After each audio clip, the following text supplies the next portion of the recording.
Paul didn't have the best year last year. I don't think he wants to go out that way. So I think that's why he's working to try to come back. But he still may change his mind next week. So we just have to wait. I told him if I see him at training camp, I'm assuming he's playing.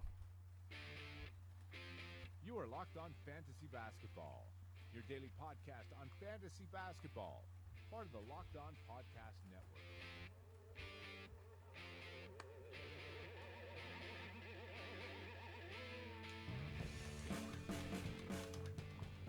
Hello and welcome to the Locked On Fantasy Basketball podcast brought to you by Fantrax and Basketball Monster. My name is Josh Lloyd, and as always you can find me on Twitter at redrock_bball.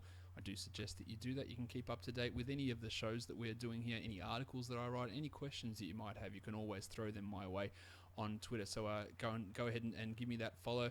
We're here to talk another of the teams for the season preview series that we've been doing. We're heading across to the West Coast into the Pacific Division, and we're going to be looking at the Los Angeles Clippers and what we can expect from them this season. And to talk to me about everything that involves the Los Angeles Clippers, I'm joined by the host of the Locked On Clippers podcast and a writer for Fox Sports, DJ Foster. DJ, it's good to have you on. Yeah, thanks for having me on. Appreciate it. Not a problem. Now, DJ, as I mentioned, you're the host of the Locked On Clippers podcast, one of the many new Locked On podcasts. What have you guys been up to on that podcast recently with some of your latest podcasts? We've been doing all kinds of kooky stuff this summer. Yeah. We had a Game of Thrones or Summer League character episode, which was pretty interesting, I guess, if you're into Game of Thrones or if you're completely not into Game of Thrones. If you're in the middle, probably not so interesting. But yeah, we've just been covering all the off-season moves. Kind of just Clippers bringing everybody back, so there wasn't a ton of intrigue, but we covered all the little moves too. Yeah, that's exactly what all these Locked On podcasts do. They get super detailed into all of the teams, whether it's your team, whether it's the team you're just super interested in hearing about. You go and check out these teams, the team podcasts, and they've got all the information about every player on the roster, any moves they might make, any sort of decision. It's great. I listen to all of them. I've got them all a separate playlist on my podcast player of all the Locked On Basketball podcasts. And even if you don't want to do that, there's now a Locked On NBA specific feed. You just subscribe to that one feed and all the NBA shows come through on that one feed. So that's another great way of doing it. DJ, what I'm doing on all of these season preview podcasts is over at Basketball Monster, myself and Kyle and Matt. I've got 3 questions that we're each asking each other for each team. So what I'm doing, I'm taking those 3 questions and I'm throwing them towards you, our resident Clippers expert here. So the first question about this team is a trade. Will a trade happen this season? And the question we have here is, will it matter for fantasy? But we can expand on that, saying, will it be a big name or will it be just a sort of a pissy name at the end of the bench that gets moved? Right. I would say a trade will happen this season for the Clippers, but I would say it's probably going to trend more towards the not important fantasy category. I think they're going to get a small forward, someone like PJ Tucker or Wilson Chandler, or someone along those lines, who will fill in as kind of a 4th, 5th offensive option for him, and kind of play a 20 to 25 minute role more likely than not. But yeah, I see a trade happening. I don't see it mattering for fantasy for the Clippers. So basically, that question is asked open-endedly without actually mentioning anything, but it's alluding to, do you think Blake Griffin, Chris Paul, or DeAndre Jordan will get traded? And I agree with you. I don't think any of those guys get moved. They didn't. The way the season ended last season was not how the Clippers obviously wanted it to, but it also wasn't in their control. So they're not just, okay, we're just blowing this up and moving on from these guys.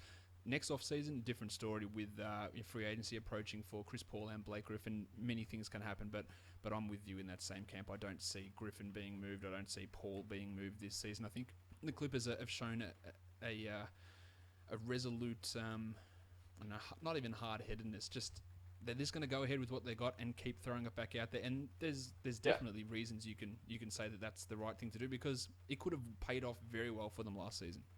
Yeah, sure. I mean, it only takes one time to get lucky with injury stuff, and you never know, a big star could get hurt. That's really the only way I see the Clippers making a trade from their big core, is if one of them suffers like a catastrophic season-ending injury. Like if Chris Paul blows out his ACL, or Blake Griffin totally, Achilles, something like that, then maybe they say, okay, the window is shut. Let's move on. Let's get future assets. Let's rebuild this thing. But other than that, there's just no reason for him to blow it up right now. We also know that Doc Rivers is very averse to rebuilding. That's the reason that he left Boston and came to the Clippers, because he didn't want to rebuild. He said, "I've done this before. I'm not doing it again." So with him being the GM and the head coach, he's not just going to go ahead and say, "Oh, you know what, guys, let's move on with some of our superstars and get young assets," because he doesn't want to do that. He doesn't want to go through a rebuild again. So that's another reason that he's just not going to be looking to do that, considering Right. he's got personnel decision control. Right. And when you're free agents, which Chris Paul and Blake Griffin can be this summer, you're not selling them on draft picks. Yep. You're not saying, "Oh, you get to play with the seventh pick in the draft next year." That's not a selling point for them. They want to play with other stars. So, getting rid of any of those guys for young, for draft picks, for young assets, really, really isn't the way to go in free agency for the Clippers. Yeah, if you get rid of Chris Paul, then you probably end up losing Blake Griffin and vice versa. So it's not a great way to go about it. Now, you touched on the Clippers' small forward position already. It's been a fantasy black hole for quite a while, and honestly, a real life black hole for quite a bit of time. True. We don't know exactly what they'll do at that position. We'd have to assume that they'll just run back the same starting lineup as last season and put Luke Marmute in there as the starting small forward. They've got Wes Johnson back as well. But is there any way that you can see them doing anything different with how they run that position? Do they give Johnson more minutes, or do they just run that 18 minutes for Marmute, 22 minutes for Wes Johnson, sort of melange of below average players? Right. The fantasy dark hole.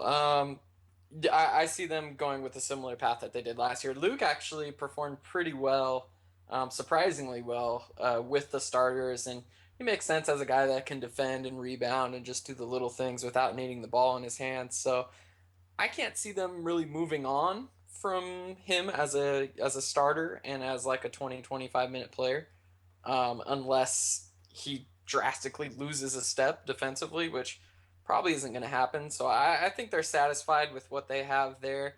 I do think eventually at the trade deadline, if a good small forward becomes available, someone that they can plug in and maybe trade Wes Johnson for, like a Wes Johnson and a draft pick to go get to upgrade the small forward, then maybe Luke may move to the bench. But I don't see that happening. They also got Paul Pierce in the mix, and that was a quote regarding Pierce at the start from Doc Rivers. We don't know if he's going to play just yet, so I'm not really looking. He's not going to be a fantasy contributor anyway. He barely played last season. When he did play, he was poor. In terms of barely played, I mean, he didn't play big minutes. He played games, but he didn't play the full season. Obviously, right. Wes Johnson is far and away the better fantasy option out of those guys. He's a guy that, even if he gets 25 minutes a night, can average a triple one, so a three, a steal, and a block per game. But his best position is the four.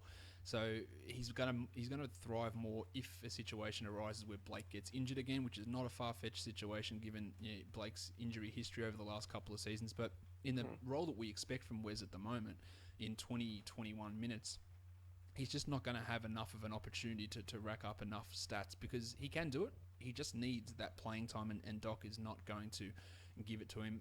Luke Marmute is he has to be close to being the player who does, in statistic-wise, the least with the most. You could give him 30 minutes and he still wouldn't crack the top 200 in fantasy players. He goes out there. He's almost Tayshaun Prince-like in that sense, from what Prince did last season. Somehow floats around for 20 minutes and doesn't touch the ball, and that's never going to work for fantasy. So even if he's the starter, you need to stay well away unless your league legitimately rosters 400 players, and that's probably where he sits.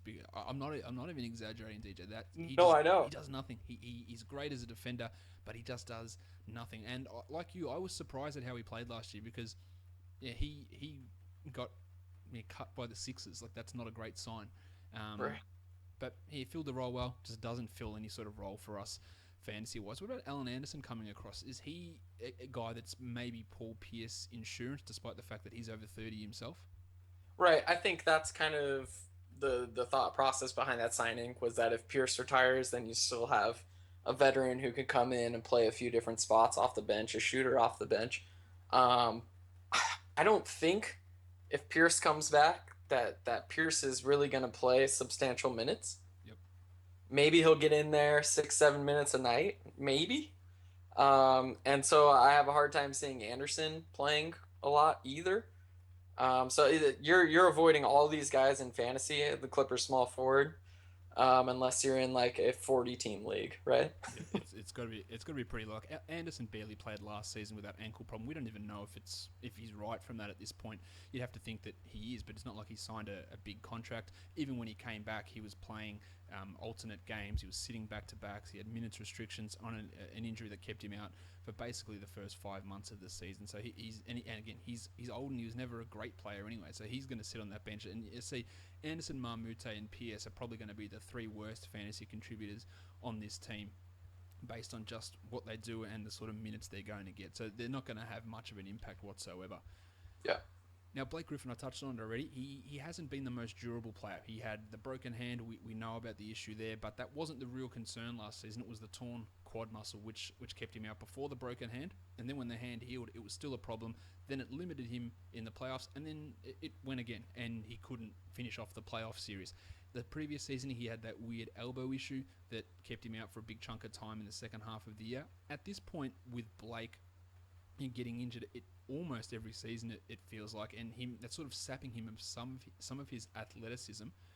What happens if he has to miss time again? Because I think it's a pretty fair assumption that he's not going to play the full season. At this point, yeah, I would think so. I think it's possible that he could play the full season. I wouldn't rule it out, but you're probably not banking on that. And if injury issues came up again, I don't. I think a lot of people would look for Maurice Spates, but I think Doc would fill it more with Brandon Bass at Yeah, the four. I It agree. just seems like Bass can do kind of some of the things that Blake can do, and he's a better defender than Spates. And Spates at the four is a little clunky. So I think Bass as a pick and pop guy would come in. You're not really interested in fantasy in Bass, even if Blake Griffin goes down. And Spates would presumably pick up at least a few extra 5, 6 minutes. And if you're needing scoring and 3 points, maybe you would look Spates way. What do you think?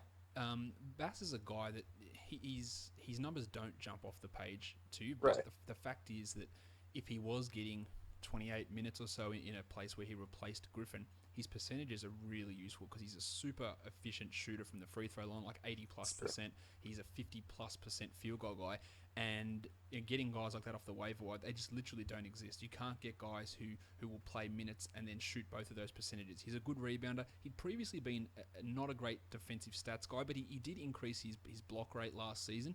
So if there was a situation where Griffin was out and they went with Bass, which is the way I think that they would go, I would Yeah. grab him just to see how it works out. He's never going to be pushing top 50 or anywhere near Blake's value, but he'd be a solid end of the bench guy who really contributes in those efficiency stats and helps get your rebounding up and scores decently. But they could also go with Wes Johnson at the four. I like seeing Wes at the four a little bit, but given they've got Bass there, that probably wouldn't be their first point of call.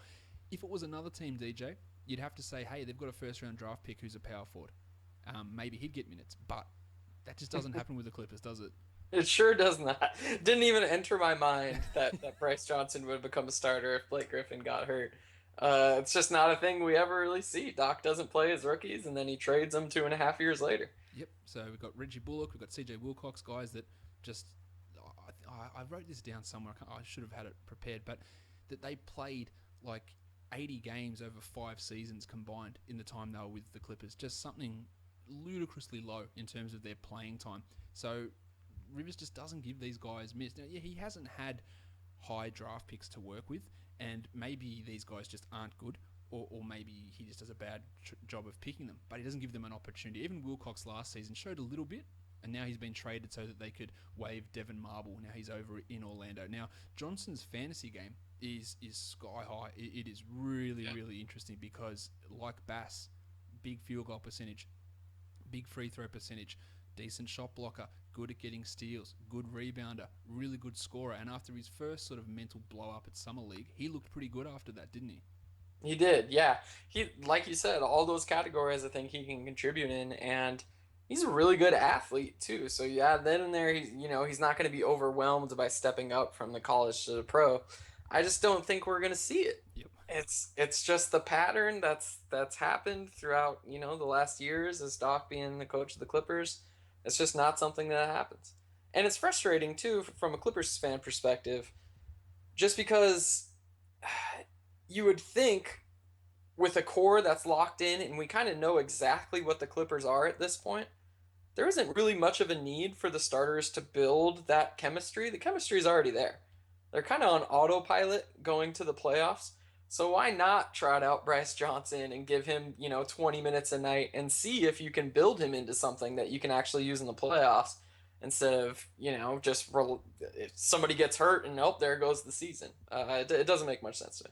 Yeah, I can't get my head around it either because you're building on Bass and Spates we talked about who are reliable veterans, but at some point it's all going to come completely crashing down with this team, and it probably won't be this year, but in 2 years' time there's just going to be absolutely nothing to bring in and no guys to develop or no guys to push in through on value contracts or anything like that. And Johnson's a guy who really looks good in terms of a fantasy point of view, and if you're in deep dynasty leagues, he's a guy to look at, but we won't see him on the court for 2 years. We might not ever see him really on the court in a significant role for this team ever, but it could be another team's real gain if he's thrown away in a situation where they need to clear salary. He might be gone in 2 years and then he starts to take off, but he is a name to watch in terms of fantasy. It's just not going. Maybe Doc proves us all wrong, but I would be stunned if anything changed with Bryce Johnson and the way that Doc uses his rookies this season.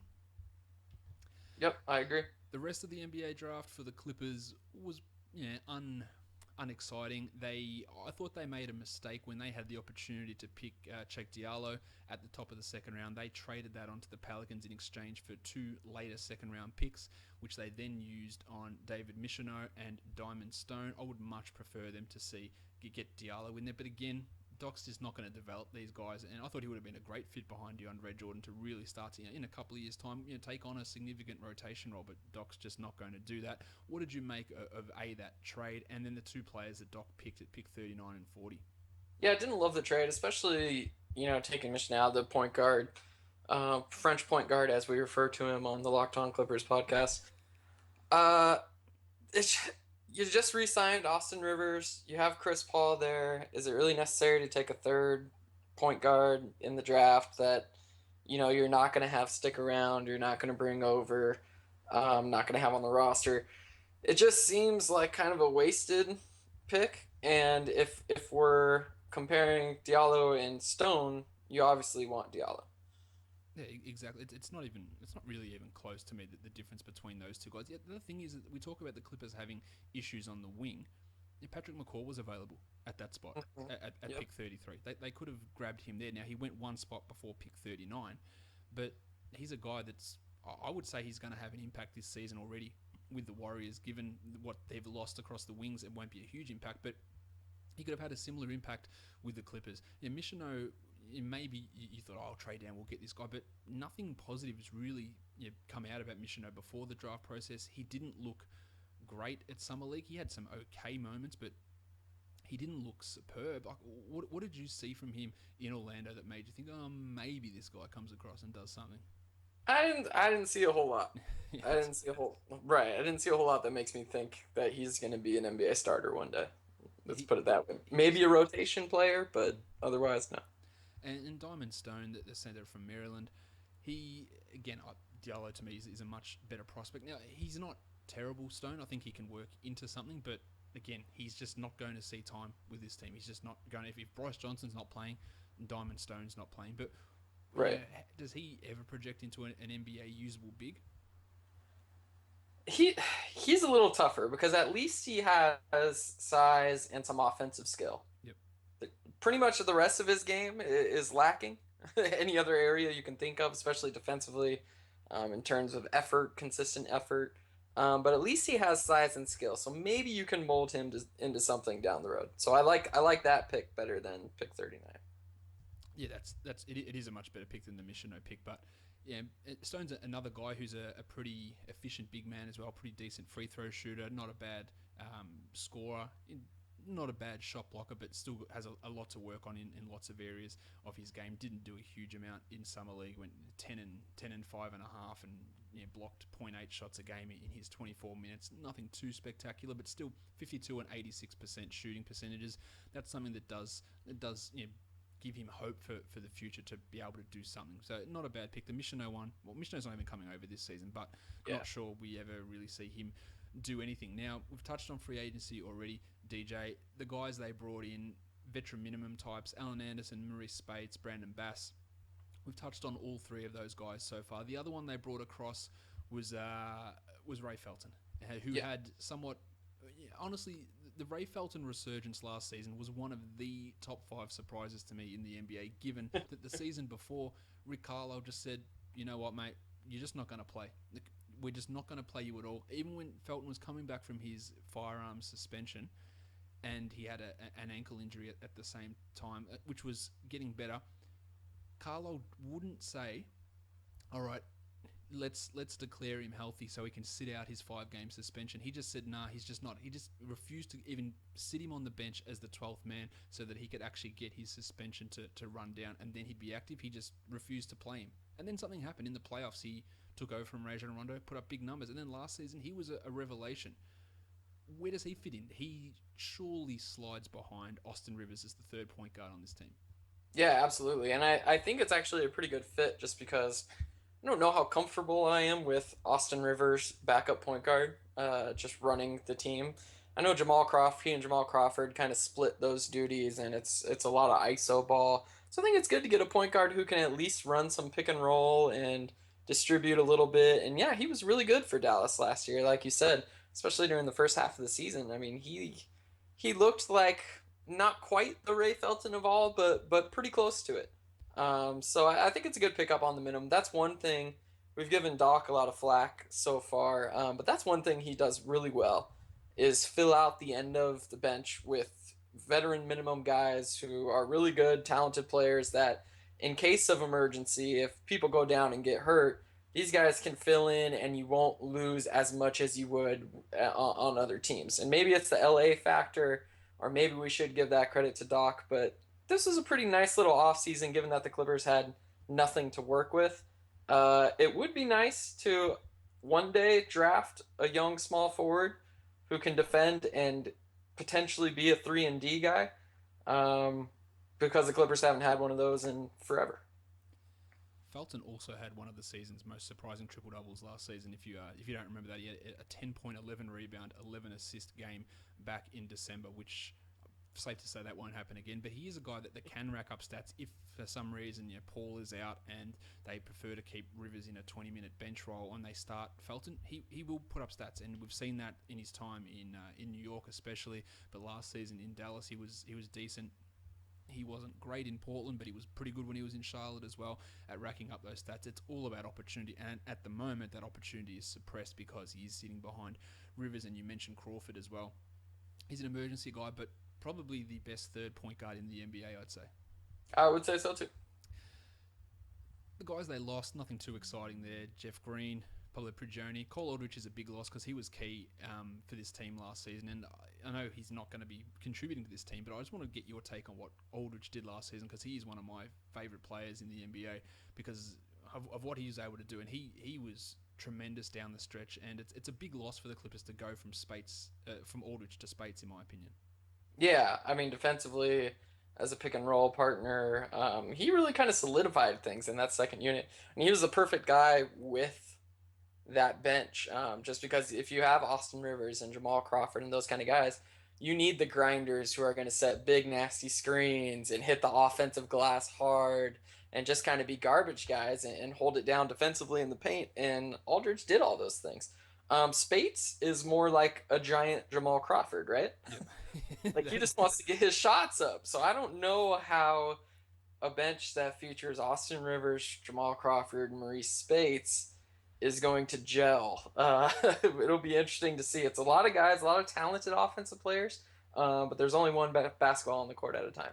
Spates is going to be a guy that if he's pushed into a 20-minute role, he'll be an interesting guy for fantasy because you might stream him in and he might give you 14 points in 18 minutes, and that's something we've seen him do throughout his time at the Warriors. He'll come in and just all of a sudden have a 60% shooting night and put up 20 shots in 15 minutes, and you go, where's this coming from? But that's just what he does. But the point you make is good about Rivers and Crawford also being in that unit, which might, when he was playing with the Warriors, he was playing with guys like Sean Livingston and Brandon Rush, guys who didn't jack as many shots and didn't want the ball in their hands as often. So it's a little bit different. So whether he adjusts to that and whether he's able to provide that sort of quick scoring in low minutes, which is useful in fantasy. It remains to be seen how he fits into that situation. So we'll see how that goes. This is a tough one, DJ. Breakout candidate. Is there anyone? Because we sort of know who everyone is at this point. Right. Everyone's kind of an established entity. We've kind of seen what everyone on this roster has done in the past. I guess the one guy you could look at is Austin Rivers, but I'm not picking Austin Rivers for that because I still think he has a long way to go before he's a relevant fantasy player just because his percentages are so poor. So I would say breakout player. Maybe this is silly. What about Blake Griffin taking another leap?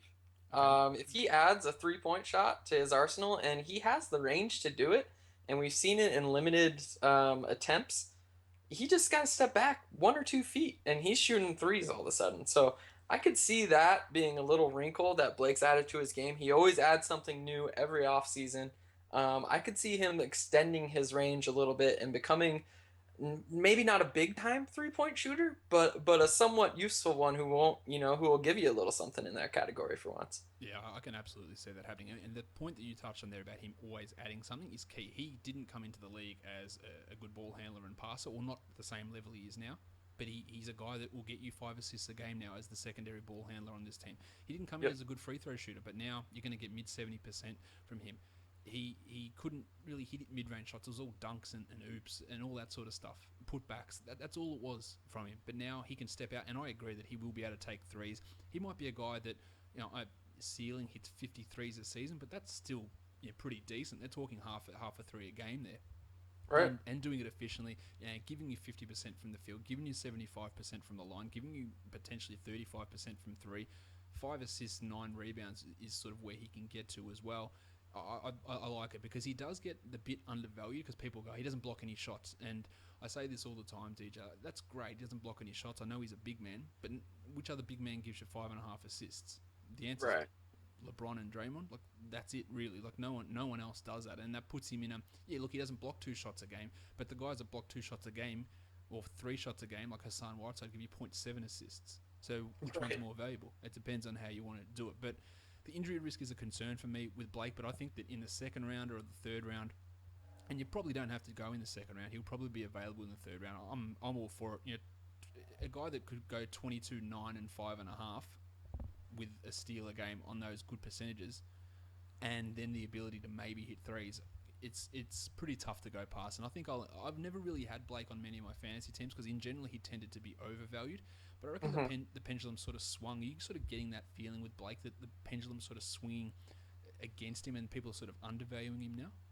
I think so, yeah, and it always kind of happens right around this time of someone's careers where now he's 28, 29. Now you're thinking, okay, he doesn't have the same potential that he does as a 24-year-old pick, right? Even though he continues to add things to his game, you see that age and you think, okay, he is what he is now. And I just don't think that's ever really been the case with Blake. And like you said, the blocks, yeah, he doesn't block shots. We know that about him. He's not going to start blocking shots anytime soon. But you can address that elsewhere. He doesn't hurt you in any category except for that now. Now that he's a good free throw shooter, so yeah, I'd be perfectly fine with him in the third round of fantasy drafts. It reminds me of when Carmelo Anthony would be a first round pick. Blake right now is going to get you better numbers than prime Carmelo would. Yeah, look, you can't look. Getting 20 points a game is huge. Look, not many people do that, and then all those other stats. He's going to be look. You have to be willing to assume some risk with the injury, definitely, and the fact Yeah, that he just continues to have some weird things happen to him. But right.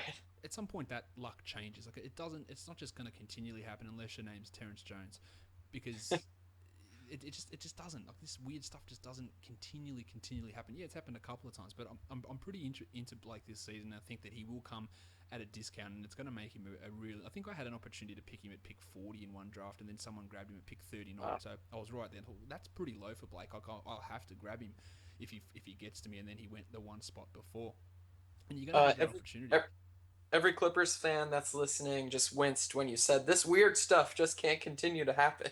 Yeah, well, let's hope. Let's hope. Well, They said, "Oh, that's just been the story of the last what 30 years." yeah, that's true. I'm not trying to jinx anything any further, but you just feel it's something, and I feel the same way about like even Anthony Davis. That eventually Yeah. it just has to not happen. And again, Terrence Jones is the king of this stuff. Like he missed games with injuries I'd never even heard of, like lacerated eyelids and stuff that just makes no sense as a basketball player. And eventually you feel like it has to turn it. And Blake, maybe it's his turn this year. Another guy that I would consider it as a breakout, DJ, and we've heard Doc loves talking DeAndre Jordan up. He loves saying Oh yeah. he's elevating himself. He's a superstar. Doc was a year ahead of telling everyone that he was a good defensive player when he was just a good rebounder. But now he's actually a good defender, and he's one of the top defensive centers in the game. And he's saying he's going to add more offensively. You think that's real? Uh, I want it to be for DeAndre because I think with more touches, he could really do a lot. He could really do a lot offensively. I think he's a much better post scorer than he gets credit for. He just never really gets the opportunity. So I think Doc is kind of talking him up because that's what Doc always does. And I won't believe it until I see them make it a consistent habit to go to DeAndre and to get him these looks. So I'm not completely sold. I could see a little bit of an uptick in scoring, but I just don't see them giving him enough touches. Just because again, there's not enough to go around with the Clippers. With DeAndre, you're obviously not going to draft him thinking you're getting 20 points a game. He's going to give you a little bit below average in scoring, but what you do draft him for is elite rebounding. You draft him for elite block numbers and elite field goal percentage. Like he's a 70% field goal shooter. He is that far above everyone else in that category that he can make up for, you could have 3 Ricky Rubios on your team and you would still come out above average if you had DeAndre Jordan with him. Now, on the other side of things, his free throw percentage is abominable. It is horrible. He Right. took more free throw attempts last season than he did field goal attempts, which is it's unheard of, basically. So, like I said on the Pistons podcast with Andre Drummond, if you take DeAndre Jordan, I don't care what you say. You're punting free throws. You cannot win that category.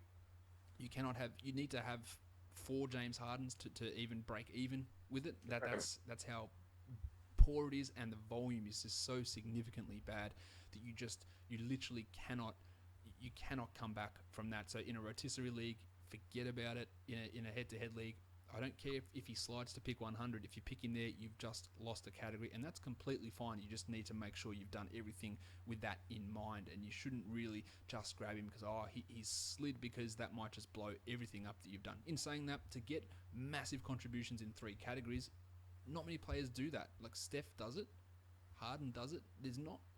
John Dre's if you take free throw percentage out as a category, he's a top 10 player. That's Yeah, how absolutely. that's how impactful he is with all those things. And then if there's potential scoring upside, if he gets to say even 15 points a game, that's another thing that you can just add to it. He's never going to hit threes. He's never going to be a distributor, but he could get a steal a game. He could get you 2.5 blocks a game. He's 70%, 15 rebounds, 15 points. These are really, really good numbers. So don't be scared off going the punt free throw route with him. But if you're not willing to, just don't. Just leave him go. And if he ends up going, a pick 100, just leave it, because you might have ruined everything that you've built up before then. So be it, right? You Yeah. can't spoil the rest of your roster. You gotta have a plan. You gotta have like a list of targets going into your draft. If you're planning on drafting Drummond or Jordan, you have to have a whole list ready to go of poor free throw shooting guards, the Rajon Rondos of the world, because you're punting. Yep, you are. People say, "Oh, I don't punt, but I drafted DeAndre Jordan." Sorry, well, you punted that category. You do, yeah, right. There's Right. no 2 ways around it. You literally cannot recover from it. And again, that's fine. I have no issue with doing that. Now, let's talk Chris Paul, the other of the big 3 on this team. He started off last season slowly, but when Blake Griffin went down, he took his game up a level. He saw his assist numbers rise in the second half. He saw his rebounding numbers rise because he was taking on a bigger load without Griffin there. But still, he only played 32 minutes a night. He's heading to that area where they're going to be starting to look. Well, I think they've already started to look to sort of manage his minutes, and that's, I guess, somewhat of a concern from a fantasy point of view, if in a situation where Blake missed the entire second half, he still didn't get big minutes, that he's not going to come back to getting 34 a night. Do you think that's probably a fair thing to say about how they look to use Paul moving forward? Yeah, I think everyone is kind of waiting for Chris Paul to fall off a little bit, and it's not really happening. And I think he's smart enough, and the way that he plays, the style of play that he plays with, he can survive like this. He can keep going on like this. I think his minutes may drop a tiny bit. Last year he went from in 2014, 2015, he was 34.8 minutes a game. 2015, 2016, 32.7. I can see him hovering again right around that 32-minute mark.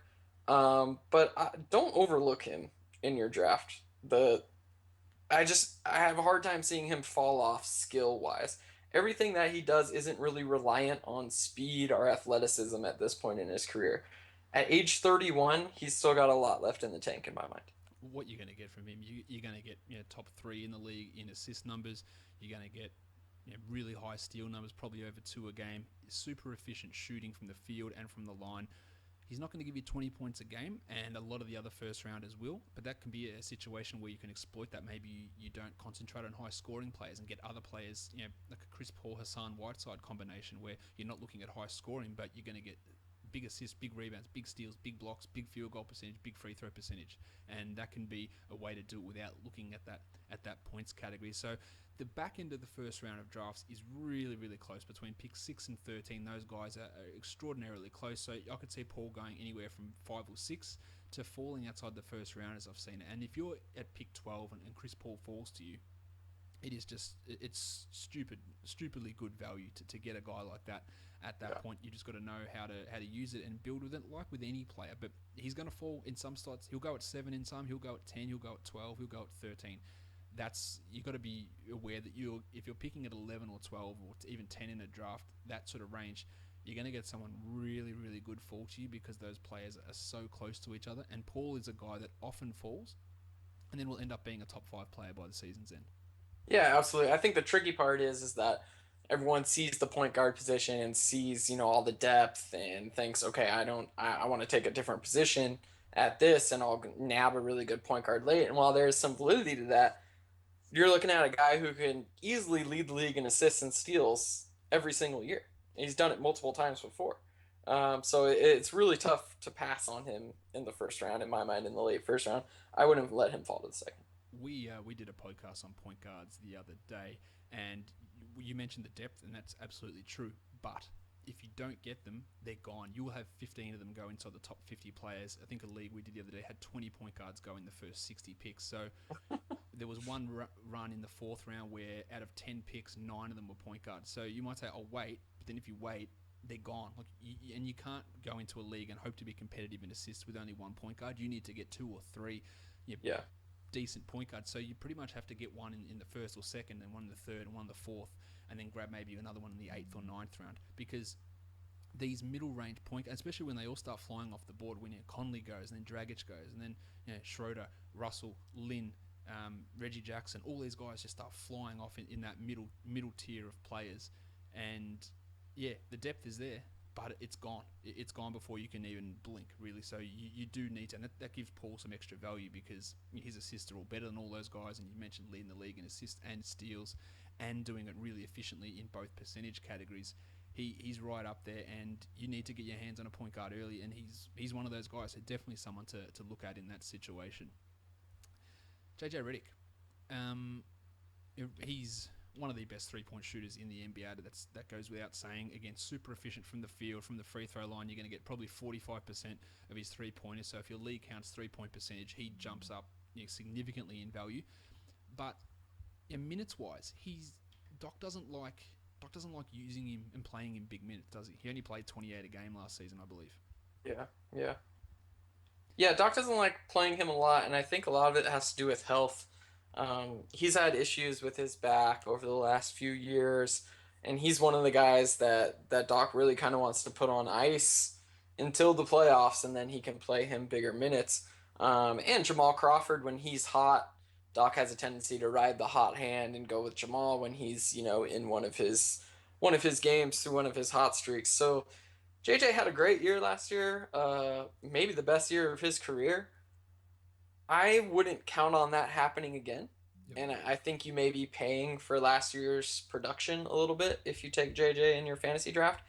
And the injury issues and the age, I think if there's any player on the Clippers, Paul Pierce excluded, to take a step back, it's probably JJ.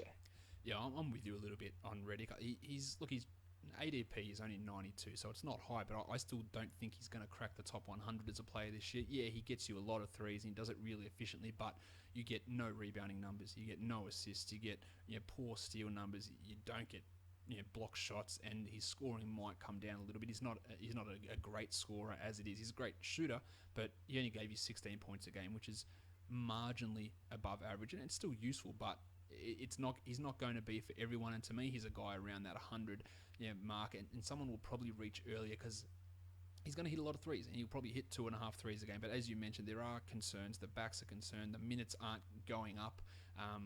They're going to be below 30 most likely. So he is a bit of a concern in that sort of situation. Now we've touched on Jamal Crawford and Austin Rivers a couple of times. What did you make of Austin Rivers' season last season? I thought he was better, especially on the defensive end. He's playing with effort. He's playing with energy. He's had some nights where he can show, when his jumper is falling, he can score. He can score a little bit, and that makes you open your eyes a little bit in fantasy. But he's just too inconsistent for me. He can go, 7 for 11 one night and look great and look like a real NBA player. And then he'll go a whole week without really making a shot. And he's throwing up crazy floaters and forcing the action. And the swings with Austin Rivers, it's really hard to predict when you're going to get a good game from him. I could see in DFS maybe you taking a chance on him because he is one of those guys that can just randomly drop 20, as we've seen. But in season long leagues, I'm staying away. What do you make of his 42% 3-point shooting after the break last season? I didn't know that's a fun stat.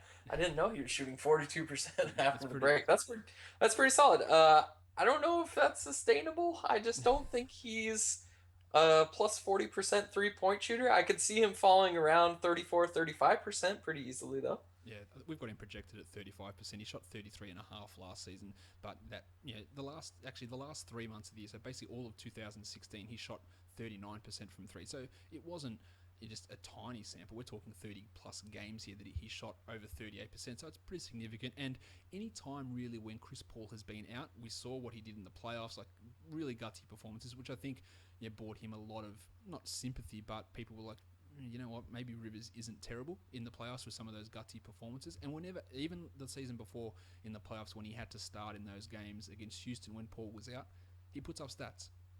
And in the DFS in those situations, he's an absolute must-own because his salary is low, and he's always someone I'll look to add. But his overall production, he doesn't get many assists. He's not a big rebounder. He's decent at getting steals. He'll score. He'll hit some threes. And if that efficiency keeps up and he can continue to hit 44% from the field, which he did last season, and maybe even increase it's a real thing that he can start to build on. The Clippers obviously invested in him heavily. And I think that he's going to be the guy that if Paul misses time, and Paul may miss some time, that he'll be someone that I look to. But otherwise, his game's not overly fantasy friendly. He's more just going to rack up stats through pure volume rather than an innate ability to get them easily. Yeah, I think if Chris Paul goes down, that's when you're interested, and that's when you look into it. Unless you're in a deep league, though, I'm not taking him on my bench. I just think there's other players that bigger upside that I would rather have. What do you make of Jamal Crawford? Now, he won the Sixth Man of the Year award last season. I've been on record saying I did not think that he deserved that award. Yep. You're a person who watched the Clippers more. I watched them a lot, but you watched them more than I did. Is that fair, or do you think that I'm being overly harsh on someone who literally was a sieve on defense? No, that's 100% fair. He was very average by his career standards. This was, his shooting percentages were really bad. It's just voters look at who's scoring the most points off the bench, and a lot of times that's Jamal. And even though he's not a good defender and doesn't really do anything but score, he's gonna get those votes. It's not exactly fair. I think if I'd like to think anyway that if Andre Iguodala or Manu Ginobili would have stayed healthy, they would have won Six Man of the Year last year. But it just didn't happen. So Jamal was kind of the default choice for voters, I guess. He's a guy that we talked about his defense, but he's also a guy that doesn't create for others as well. So for fantasy, you might look at Jamal and go, you know what, he's going to score. But even when he scores, he's scoring 12 a game or 13 a game. He's not scoring big volumes. He hits threes. He does it inefficiently. He really hurts your field goal percentage if he's getting enough minutes to be useful. He's a good free throw shooter. Doesn't get to the line very often, so it's not a big impact there. You know, anemic assist and rebound numbers, and he just doesn't look. He's not someone who should be drafted in leagues. His current draft position is 129. I wouldn't be wasting a spot there. I can actually see his minutes coming down a little bit. This because how old is he now? 58. Roughly, Yeah, yeah, roughly. he's not going to be able to. You know, he still plays, but and he keeps himself in tremendous shape. He looks like he's 22, but he's not. So you know, that they keep these minutes lower last season. And again, he took on a bigger role when Griffin was down as more of a scorer, and that's just. I just don't think they're going to run it that way this season. They do have an option where they can get Felton in there to play some of those minutes too, and preserve Crawford a little bit more. He's just not someone that I think has really any interest to me in any sort of fantasy league. Oh, no, that's not true. If it's a league that's going 16 teams deep, I'll be interested. But his negatives are pretty significant, and the positives are concentrated in like one or two categories, and even then they're not all that all that exciting to me. I Yep, reckon I agree. that's pretty much all of this team. I think no one else. No, that's it. That is the roster. We've covered That's the roster. all 15 guys. There's nothing. You can't see the Clippers making any sort of bringing anyone in, and there's no one in danger of losing a roster spot, is there?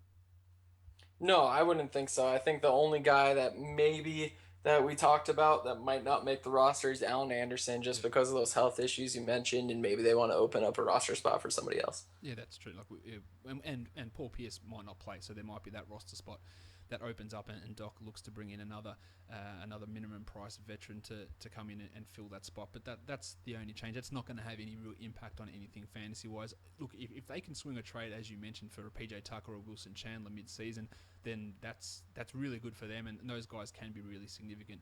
Yeah, not really significant, but top 150 fantasy contributors, at least better than Mahmoud and what Wes Johnson can be. So that would be an interesting situation for the Clippers. It would help them out a lot as well.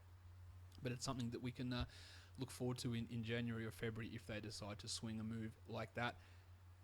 That's actually before we go, DJ. Bold prediction. What is it? You're gonna laugh at this one, I Okay. think. I was gonna go one direction. I'm gonna go in a different direction though. The Clippers will sign Ray Allen at some point this season. Yeah, I like it. Yeah, I like. Well, obviously, there's the Doc Rivers connection there. Imagine Ray Allen and Jamal Crawford in the same the two fittest 40-year-olds in the league. Not that It Jamal's could, 40, but he's pretty close. He's 37, I think. Crawford. yeah. Well, I think he's 36. Okay. Oh, so I'm short changing him a year there, but those two guys they'll probably outrun everyone on the team. Yeah, it's crazy how good a shape they've stayed in. And from everything I've heard about Ray, people are saying he wants to come back. Doc was saying the other day in an article that he's in fantastic shape, that he has no doubts that he could still go out and play and hang fitness level wise. I could just see it. I think if a 40-year-old is going to come back to the NBA, he probably wants to be somewhere warm like Los Angeles. You got the Doc Rivers connection. Maybe he wants another ring. The Clippers are going to be in the mix for it. If something happens with JJ Redick, who we discussed has had back issues, the Clippers are looking for a shooter. I don't know. I could just see it happening. That's my bold prediction. I like it. I reckon there's a fairly decent chance of that actually coming true, DJ. That's a really I never really thought of Allen heading there, but it's definitely on the cards. So I'm looking forward to seeing that Is coming that true. not bold enough, Josh? No, that's it's Do you it's think I should? Do you think I should say the Clippers will win the NBA championship? you can say that if you want. I think it's bold enough that I didn't even think of it as being a possibility. So, but now that I think about it, it makes total It sense. So could I'm be. on Yeah. board. Who knows? I'm Who knows? I'm on board with Ray Allen, with the Clippers. All right, DJ, thank you again, and let's remind everyone where they can find you on Twitter. Yep. I am at Fox Sports Foster on And, Twitter. and of course, they can find your stuff on Fox Sports. Have you got anything interesting coming out or recently out over there? So I'm fighting the good fight at Fox Sports.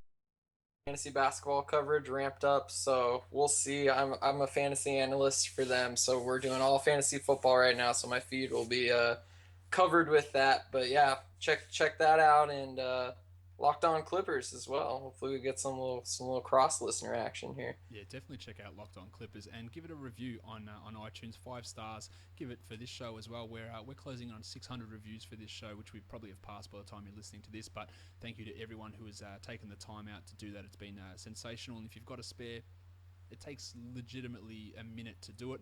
Spend 2 minutes reviewing this show, or one reviewing this show, one reviewing Locked On Clippers, and help grow the podcast and get it out to more people. Because DJ, as you would know, the more people that listen to a podcast, the better you can make the podcast through advertising dollars and get out to more people, improve the quality, improve the information, improve the guests, improve everything. And that's where all you listeners come in being able to help out in that sort of way. So thank you to everyone who's done that so far.